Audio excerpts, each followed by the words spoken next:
ঘরে বাইরে আরো চাপে ইউনূস সরকার। বাংলাদেশ নিয়ে ফের শেখ হাসিনার আক্রমণ। বাংলাদেশ হায়নার দখলে বলেই তোপ মুজিব কন্যার। এর মধ্যেই বাংলাদেশের রাষ্ট্রসংঘের টিম, এর পাশাপাশি বিএনপির চাপ, দ্রুত ভোটের দাবিতে ফের তারা সরব।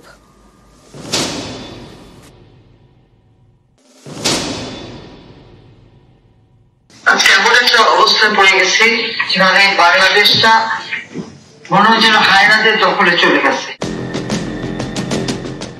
পদ্মা পাড়ে হিংসার হানাহানি, বারবার আক্রান্ত সংখ্যালঘুরা, এতে ঘরে বাইরে চাপে ইউনূস সরকার। তদারকি সরকারকে ফের তুলোধনা শেখ হাসিনার।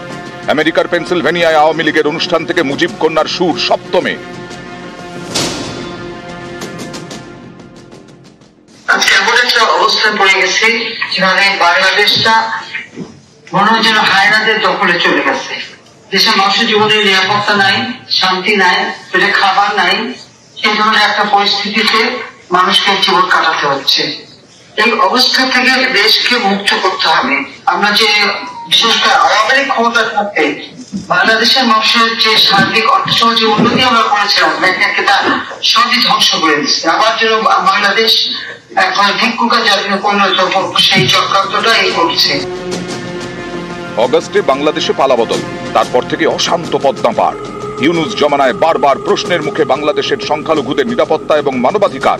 এ নিয়ে সোমবার কড়া বার্তা দেয় আমেরিকা। হোয়াইট হাউস থেকে ফোন যায় ঢাকায়। বাইডেন প্রশাসনের নিরাপত্তা উপদেষ্টা জেক সালিভান ফোনে কথা বলেন। বাংলাদেশের সংখ্যালঘুদের নিরাপত্তা নিশ্চিত করতে বার্তা দেন, মানবাধিকার রক্ষা করতে হবে বলেও বার্তা দেন। এবার বাংলাদেশের রাষ্ট্রসংঘের টিম চট্টগ্রামের সেবক কলোনি, এখানকার পরিস্থিতি খতিয়ে দেখার পর আক্রান্তদের সঙ্গে কথা বলেন রাষ্ট্রসংঘের প্রতিনিধিরা। পাবলিকে মারছে, আমার সাথে কি দোষ করছিল? কিছু করে নাই। থানায় নিয়ে গেছে, থানায় নিয়ে অনেক মামলা দিছে। ওরা বলছে কিনা আমরা ছাড়বো না, ওদের অনেক মামলা দিছে। কি করবো? আমার নাতিকে তো ঘরে তুলে নিয়ে গেছে। আমার ছেলের জন্য আমি তো থাকতে পারতেছি না, বাচ্চাদের কি করবো? অগস্টে শেখ হাসিনার দেশত্যাগ, তারপর থেকে বাংলাদেশে অন্তর্বর্তী সরকার নেতৃত্বে নোবেলজয়ী মোহাম্মদ ইউনূস। হাসিনা বিরোধী আন্দোলন এবং অন্তর্বর্তী সরকার গড়তে বড় ভূমিকা নেয় বিএনপি। সেই বিএনপির দাবি দ্রুত ভোট করাতে হবে, কিন্তু ভোটের আগে দেশে সংস্কারের প্রয়োজন বলে ঘোষণা করেছিলেন ইউনূস। ইউনূস সরকারের প্রেস সচিব জানিয়েছেন, বাংলাদেশের সাধারণ নির্বাচন হবে 2026-এর জুন মাসের মধ্যে, যা মানতে নারাজ বিএনপি। তাদের প্রশ্ন, ভোট এত দেরিতে হবে কেন? বিএনপির দাবি, আগে ভোট পরে সংস্কার। পদ্মা পাড়ে সংস্কার হবে নির্বাচিত সাংসদদের হাত ধরেই। নির্বাচন অতি সত্বর হওয়া দরকার।